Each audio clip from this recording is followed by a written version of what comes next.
Welcome to my channel. ಇವತ್ತು ಒಂದು sweet ಪೊಟ್ಯಾಟೊದು recipe ಮಾಡ್ತಾ ಇದ್ದೀನಿ. ಒಂಥರ ಸ್ನ್ಯಾಕ್ಸ್ ಥರ, ಈವ್ನಿಂಗ್ ಸ್ನ್ಯಾಕ್ಸು. ಇದನ್ನು ನಾವು ಸಣ್ಣದಾಗಿ ಕಟ್ ಮಾಡಿಕೊಂಡು ಅದಕ್ಕೆ ಸ್ವಲ್ಪ ಟೇಸ್ಟಾಗಿ ಉಪ್ಪು, 1 ಸ್ಪೂನ್ ಅಕ್ಕಿ ಹಿಟ್ಟು, ಸ್ವಲ್ಪ ಖಾರದ ಪುಡಿ, ಹಾಗೆ 1 ಸ್ಪೂನ್ ಕಾರ್ನ್ಫ್ಲವರು. ನನ್ನ ಮಗ ನಾನು ಹೆಲ್ಪ್ ಮಾಡ್ತೀನಿ ಅಮ್ಮ ಅಂತ ಹೇಳಿ ಅವನು ಬಂದು ಅವನೇ ತಕ್ಕೊಟ್ಟ ಬಾಕ್ಸ್ ಎಲ್ಲ. ಸ್ವಲ್ಪ ಕಾರ್ನ್ಫ್ಲವರ್ ಹಾಕಿ ಎಲ್ಲ ಒಂಥರ ಅದಕ್ಕೆಲ್ಲ ಬೈಂಡಿಂಗ್ ಆದಂಗೆ ನೀರು ಹಾಕ್ಕೊಂಡು ಕಲಿಸ್ಕೊಂಡು ನಿಮಗೆ ಒಂದೊಂದೇ ಕೋಟಿಂಗ್ ಆಗಿರಬೇಕು, ಚೆನ್ನಾಗಿ ಕಾಣುತ್ತೆ. ಮಧ್ಯೆ ನನ್ನ ಮಗನ ನೋಡ್ತಾ ಇರ್ತಾನೆ ಬಗ್ಗೆ ಕ್ಯಾಮ್ರಾ ಅಂದರೆ. ನಾನು ಮಾಡ್ತೀನಿ ಅಮ್ಮ ಅಂತ ಅವನು ಎಲ್ಲ ಹೆಲ್ಪ್ ಮಾಡ್ತಾ ಇದ್ದ. ಒಂದು ಪಾತ್ರೆಯಲ್ಲಿ ಬಿಸಿ ಎಣ್ಣೆ ಹಾಕ್ಕೊಂಡು, ಸ್ವೀಟ್ ಪೊಟ್ಯಾಟೊ ಆ್ಯಕ್ಚುಲಿ ತುಂಬ ಒಳ್ಳೆಯದು ಮಕ್ಕಳಿಗೆ. ಬೇಯಿಸ್ಕೊಟ್ರೆ ಇಷ್ಟ ಆಗಲ್ಲ, ಸ್ವಲ್ಪ ಲೈಟಾಗಿದ್ದು ಖಾರ ಹಾಕ್ಕೊಡಿ, ಚೆನ್ನಾಗಿರುತ್ತೆ. ಆಯಿಲಿ ಕೊಡಬಾರ್ದು ಅಂತಾರೆ, ಬಟ್ ತುಂಬ ಎಣ್ಣೆ ಎಳ್ಕೊಂಡಿರಲಿಲ್ಲ, ಚೆನ್ನಾಗಿತ್ತು ಟೇಸ್ಟು.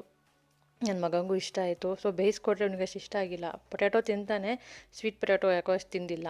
ಹಾಗಾಗಿ ಸ್ವಲ್ಪ ಫ್ರೈ ಮಾಡೋಣ ಅಂತ ಹೇಳಿ ಫ್ರೈ ಮಾಡಿಕೊಟ್ಟೆ.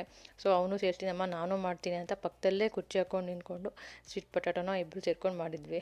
ಟೇಸ್ಟ್ ಮಾಡಿ ಹೇಳ್ತೀನಿ ಅಂದ. ಹಾಗಾಗಿ ಒಂದು ನಿಮಗೆ ಸ್ಮಾಲಾಗಿ ಹೇಗಿದೆ ಅಂತ ಟೇಸ್ಟ್ ಮಾಡಿದೆ. ಬಟ್ ಚೆನ್ನಾಗಿತ್ತು ಟೇಸ್ಟು. ನೀವು ಟ್ರೈ ಮಾಡಿ ಹೇಗಿತ್ತು ಅಂತ. ಅದು ಒಂದೇ ಇತ್ತ, ಅದು ಅಷ್ಟು ಸಾಕಾಗಲ್ಲ ನಮ್ಮ ಮನೇಲಿ. ಹಂಗಾಗಿ ಆಲೂ ಬಜ್ಜಿ, ಫ್ರೆಂಚ್ ಫ್ರೈಸು, ಈರುಳ್ಳಿ ಬಜ್ಜಿ ಎಲ್ಲ ಮಾಡಿಕೊಂಡು ಈವ್ನಿಂಗ್ ಸ್ನ್ಯಾಕ್ಸ್ನ ಎಂಜಾಯ್ ಮಾಡಿದ್ವಿ. ನೀವು ಟ್ರೈ ಮಾಡಿ ಹೇಗಿತ್ತು ಅಂತ ಹೇಳಿ.